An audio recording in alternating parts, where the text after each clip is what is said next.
Doing stoichiometry for reactions which include aqueous solutions has one additional skill that we need to master, and that is using the concentration data and information about the solution to find the number of moles of reacting species. In this case, we have to remember that any solution is going to be made of a solvent plus any number of solutes. That will be our solution. More importantly, that we'll focus on solutes that react and not the solvent, even though a solvent may react. Luckily,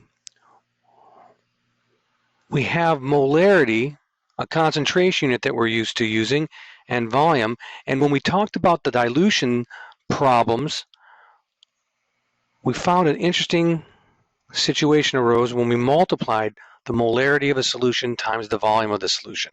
So what I'm going to do is I'm going to convert these to units real quickly, and molarity is moles of solute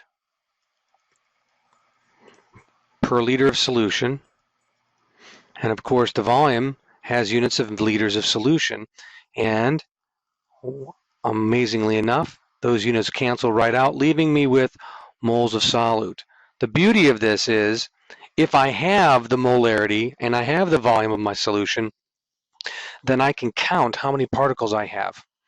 We can't use mass in this case because the mass would include the mass of both the solute and the solvent. Let's see how this works in a problem. As usual, I'll start off by finding out what I want. I want to find the number of moles. That's what I'm asked to determine. The number of moles of calcium nitrate, CaNO3, taken twice.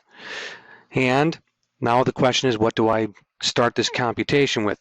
Well, since the mole has a single unit to it, then I want to start with a number that has a single unit, and that would be 455 milliliters.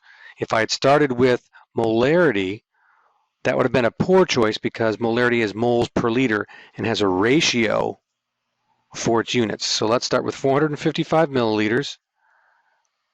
Now I know when I get done, after doing all my conversions, I'll end up with a single unit when I'm completed.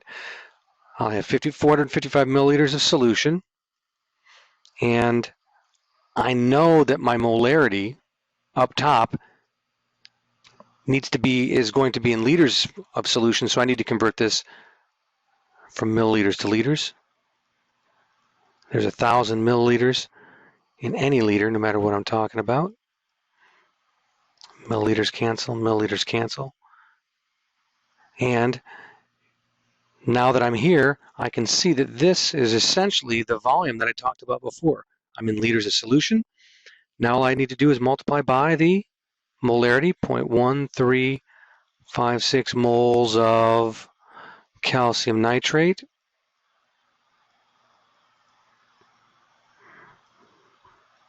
per liter of solution. Liter of solution, cancel with liter of solution, and my units that I'm left with are moles of calcium nitrate, exactly what I'm looking for.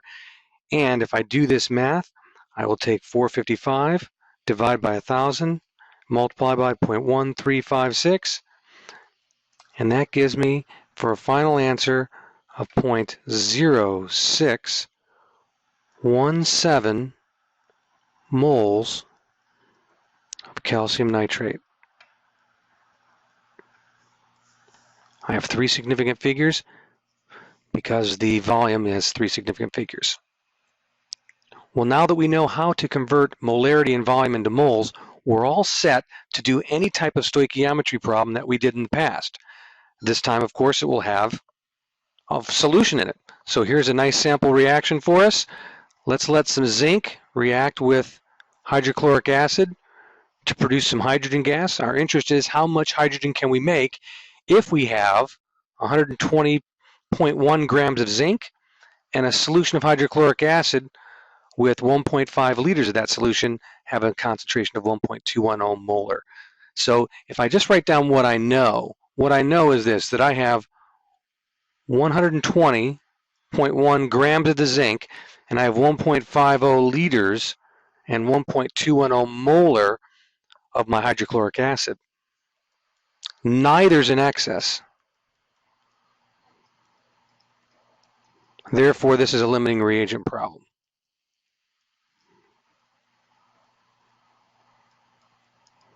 And to do a limiting reagent problem, as we always have, we want to find the number of H2 from zinc from the first reactant, and I have 120.1 grams of zinc. Since this is a solid, I don't need concentration data. I can go right to the periodic table and find the atomic mass for zinc, which is 65.39 grams per mole of zinc. And from the reaction itself, I've learned that there's 1 mole of zinc will produce 1 mole of hydrogen for me.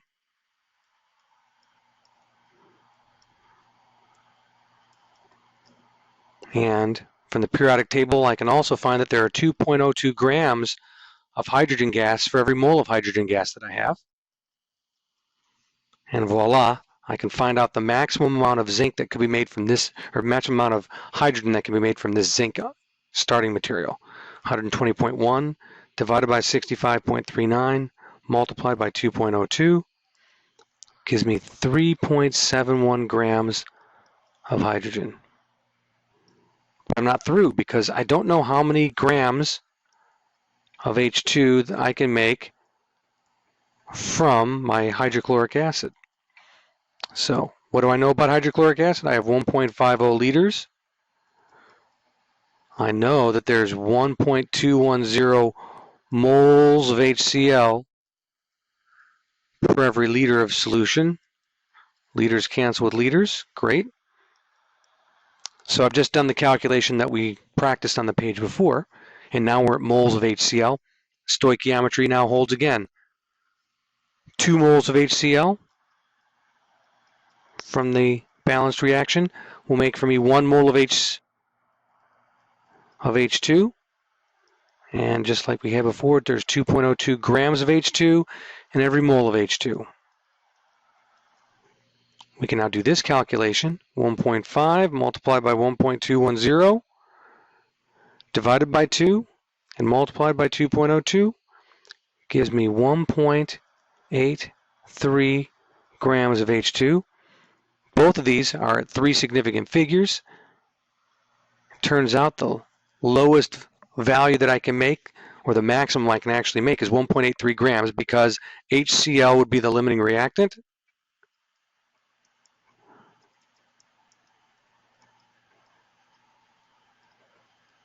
And I can make, we can make a maximum of 1.83 grams. And that's it.